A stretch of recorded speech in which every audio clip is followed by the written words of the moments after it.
Bai, bueno, pues egunon guztioi, egunon Xabier, Imanol, Egunon. Bizaiak taldeko kideak, gero hitza pasako dizuete proiektua aurkezteko. Bueno, kantu eta hitza formatu txikiko kontzertu zikloa da, 25 urteko ibilbidea daukan zikloa da eta, bueno, euskara hutsean egiten dena. 25 urte hauetan, bueno, Iruñeko udalak antolatu duen zikloa da, eta, bueno, genero edo formatoa errezitaldi akustikoak eta intimoak, ez? Eskaintzen duen zikloa. Oko Ama Birjinaren plazan egiten da, normalean eta erraldoien patioan egin den zikloa, baita ere, bueno, baluartera eraman dugu eta, bueno, aurten programan agertzen den bezala, Zibibox Pompelon, ere bai, egingo dugun zikloa. Emanaldietan kantautoreak eta folka nabarmentzen dira, naiz eta beste musika batzuetara irekita dagoen zikloa ere bai da, ala nola jaza, pop, rigi, zuek bezala, eta, bueno, sartzen diren generoetan ere bai programatzen dugun zikloa da. Kantuta hitzak euskal kantautore eta musikariak ikustarazteko ere bai egiten den zikloa da, eta musika eta hitzaren indarra uztartzen dituzten proposamen artistikoentzako agertokia eskaintzen da.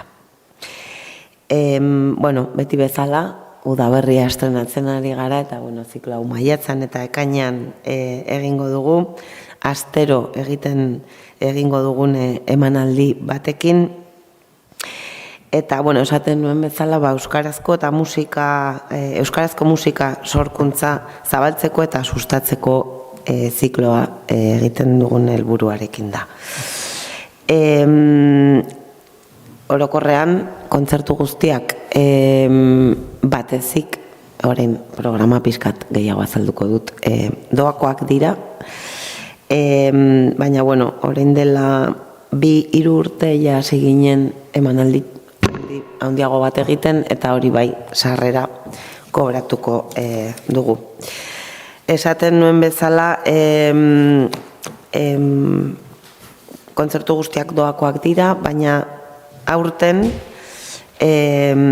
hasiko naiz pixka bat programa aurkezten, maiatzaren 8an, arratsaldeko 8etan, Zibibox Pompelon, Anari, bueno, aurkezpenik ez du behar Anari, denok ezagutzen dugu, Anari artista. Emanaldia egingo dugu Zibibox Pompelon eta, bueno, 10 euroko sarrera kobratuko dugu, bale? Kontzertu hau, bueno, formatu handiago batean egiten da, iaz, horitzen bazarete, Jon Maia, adibidez, programatu genuen, baluarten, bueno, gero eta gehiago, euskal artistak, gero eta foro handiko espazioak betetzen dute, zorionez, euskal musika oso momentu osasuntsu batean dago, eta hori zoriontzekoa da, eta postekoa, orduan gero eta aforo gehiagoko espazioak behar ditugu, bueno, publiko edo daukan publiko guztian betetzeko, ez, eta asetzeko. Orduan, hasiko gara emanaldi honekin, Anari artistarekin maiatzaren 8an, jarraituko dugu Sara Zozaia artistarekin maiatzaren 21an arratsaldeko 8etan, jarraituko dugu Izaki Gardenak taldearekin maiatzaren 28an, ekainaren 4ean Xak taldea izango dugu, jarraituko dugu orain bai, ekainaren 11an Bizaiak taldearekin, eta gero ja, aurkeztuko zure proiektua. Ekainaren 18an Kaskezur proposamenarekin jarraituko dugu eta itxiko dugu zikloa ekainaren 25an Erromintxelak taldearekin. Prentsa horran badituzue talde guztien eta artista guztien biografia, ez luzatzeko, ez naiz hasiko artista guztiekin, gainera aski ezagunak dira guztiontzat. Esaten nuen bezala proposamena euskaraz ekoiztutako eta sortutako lanak eta artistak sustatzeko egiten da.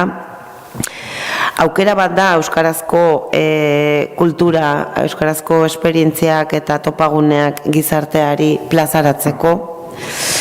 Eta, ziur gaude ekimen honek lortzen lagunduko duela, eta, aldi berean gure konpromisoa euskara zabaltzeko indartuko duela ere bai. Amaitzeko, herritar guztiak gonbidatzea, proposamen hau, parte hartzea eta gozatzera, gonbidatzen diegu, ilusioz eta arduraz ere bai prestatu dugu, beraz, herritar guztiak gozatzea espero dugu. Euskara ez dakitenak eta ez dakitenak ere bai, noski. Eskerrik asko zuen arretagatik eta, gero dituzuen galderak gustoz erantzungo diegu. Por resumir un poquito la propuesta, la voy a hacer en castellano antes de pasaros la palabra, Xabier eta Imanol. Como bien sabéis, Kantuta Hitza es un ciclo de conciertos de pequeño formato con una trayectoria de más de 25 años que se realizan íntegramente en euskera. Durante esta larga, dilatada experiencia en este ciclo que es anual, que es organizado por el Ayuntamiento, se han programado muchísimos artistas, muchísimas bandas, todas ellas con su repertorio íntegramente en euskera, en diferentes espacios como el Patio de los Gigantes, en la Plaza de la O, en Baluarte, en CityBox, en actuaciones que destacan la canción de autor, el folk, abierto a otros estilos que se van sumando también y que el euskera va cogiendo y va haciendo suyos, como el jazz, el pop, el reggae, el flamenco o incluso el reggaetón. Hemos tenido un poco de todo. Kantuta Hitza busca visibilizar a cantautores, músicos, músicas euskaldunes, ofreciendo un escenario para presentar, para visibilizar esas propuestas artísticas que combinan la música con la fuerza de la palabra, que ese es un poco lo que el título, ¿no? Kantu eta Hitza, canto y palabra. Siempre abrimos la primavera con este ciclo, siempre son los meses de mayo y junio, con una actuación semanal, como decía, con el objetivo de difundir y de promover la creación musical en euskera. El acceso a los conciertos habitualmente es gratuito y sí que llevamos un par o tres de ediciones programando en espacios de aforo más grandes. El año pasado fue Baluarte, este año CityBox Pompelo. La música en euskera probablemente esté en el momento de más apogeo, donde más público mueve. Lo estamos viendo con un montón de bandas, que muchas ya han pasado también por Kantuta Hitza en sus comienzos, en el cual necesitamos, afortunadamente, y lo digo además con una alegría enorme, espacios de aforo más grandes, ¿no? El año pasado fue Baluarte con John Maya, que tuvimos una entrada espectacular al espectáculo, nunca mejor dicho, y este año con Anari, que abrimos el ciclo el 8 de mayo en CityBox Pompelo. El precio de este concierto será de 10 euros, que se retirarán en la taquilla o por medio de la página web se podrán comprar. Seguiremos el 21 de mayo con Sara Zozaya El 28 de mayo con la banda Izaki Gardenak. El 4 de junio tenemos la propuesta de Shaq. Seguiremos el 11 de junio con Bisayak, que ahora sí, Imanol y Xavi nos van a contar el proyecto. El 18 de junio Casquezur y cerraremos el 25 de junio con la banda Erromin-Txelak. Ahora sí, tenemos aquí la suerte de contar con miembros de la banda Bisayak que nos van a contar su proyecto y lo que nos van a presentar en Kantuta Hitza el 18 de junio. Baduzu hitza, Xabi eta Imanol, eta ongi etorriak. Besterik gabe, bai, gu Imanol Burget eta Xabi Orolano gara. Bale, handiko eto. Bietatik, hori, nio dena. Imanol Burget eta Xabi Orolano gara, Bisayak taldekoak, eta besterik gabe, bueno, 2025 garren urtearen urriaren 10ean atera genuen gure lehen diskoa, lehenagotik urte terdi genera mangutxi gora bera bertsioak egiten zituen talde bat izaten, eta bueno, azkenean erabaki genuen estudioan sartzea eta gure lehen diska ateratzea, beraz 6 hilabete inguru daramatzagu zuzenekoetan gure abestia jotzen, ez? Talde nafarra gara, denetari dago, batzuk Iruñekoak, Imanol Elizondokoa, dago Garesko jendea, ez dakit ongitze egiten nahi zen, ez nago dituta hauekin.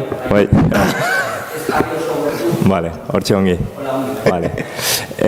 Imanol Elizondokoa da, ni eta Aitan eta ni Aldezarrekoak, dago Garesko jendea, Mendigorrigoa, talde nafarra garela esan dezakegu, baina, claro, ni Iruñeko Aldezarreko izan da, beti placer bat da hemen auzoan joan izatea, bai San Fermin txikitan edo horrelako zikloetan, eta ipagarri iruditzen zaitere, gaur egun ja oso dituta gaudela agian talde bat baino gehiagoko nolabaiteko zikloetan edo jaialdietan, egun bateko jaialdiak izaten direla normalean, alako jaialdiak, eta guk musikariok talde bakoitzari nolabait egun bat ematea edo talde bakoitzak bere partetxoa izatea ziklo oso baten eskertzekoa da beti, ze hori jaialdietan kontzertu bat ikustera juten zara eta bukatzen da, eta ja jun behar zara zuzen hemen ikustera, eta orduan ematea, ez dakit, zure arratsaldeko ratutxo hori talde bati guretzat eskertzekoa da. Beraz, mi esker guregan pentsatu izanagatik, ziklo honetarako, eta besterik gabe, plazer bat da guretzat, egotea. Eskerrik asko, Xabi. Imanol, kontatu nahi dezu zerbait? Lehenik eta behin esker mila honitz ziklo honten parte hartzen guztiagatik. Azkenean indaku kriston ilusiona, errandela Xabiarrek erranden moden, taldean batire bizpirukide hemengoak direnak, Iruñeko eta bereziki Aldezarrekoak, eta azkenean positen dako ilusiona, azkenean ditzen dakute jotzeko tokiten, toki batuten, eta azkenean deitzia justo hemendik zonaldetik eta justo gainera ekitaldi unten polite da. Gainera gure proiektuai mandiogu maitesun pilo bat, eta azkenean eskertzen da maitasun horri harrera onoi eman izana. Eskerrik asko, Imanol. Eta eskerrik asko artista guztiei, kulturarloari, Aitor Olatxea, teknikariari, eta publikoari, noski baietz. Galderarik?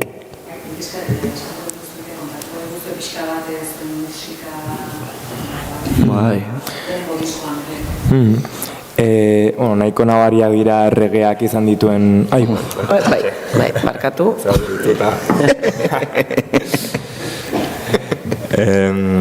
Nabaria da erregeak gure diskoan izan duen eragina, zalantzari gabe, eta daude abestiak, nik uste rege gisa sailkatu daitezkenak, baina saiatu gara rege agian tradizional horretatik ateratzen. Euskal Herrian badu jende pilo bat regea primeran jotzen duena, Eta bueno, gu saiatu gara, agian hauek diot, aizezkoek, kontserbatorioko ikasleak direnez, nik uste ohituta daudela jazz ari gara ikasten, eta orduan maizezkoetan adibidez nik uste nabaria dela moldaketak egiterako garaian jazzak izan duen eragina, eta ez dakit, egia da bakoitzak ere, nahiz eta guztiok jazza gustoko izan edo gaur egun egiten ari den jazzaren inguruko fusioak gustoko izan, bakoitzak bere gustuak ditu eta nik uste nabari dela ere bakoitzaren puntu edo identitate musikal hori. Eta nabaria da ere diskoa grabatu genuela bi tandatan. Eta orduan nik uste lehenengo tandako abestiek agian regerako joera handiagoa dutela, eta bigarren tandako abestiek R&Birako joera handiagoa, funka, nik uste fusio handiago egin genuela bigarren tarte horretan. Josu Erbitirekin grabatu genuen diskoa, ez dugu aipatu, eta oso eskerturi gaude. Mi esker Josu. Diskoak, Porlanezko lorea. Oie. Behatzi. Egida bat, kanta bat, juntatzen aldela, bitan. Interludio txiki batek 30 segundoko interludio txiki batek, baina behatzi. Bale, mi esker. Zuei, mi esker. Mi esker. Osake.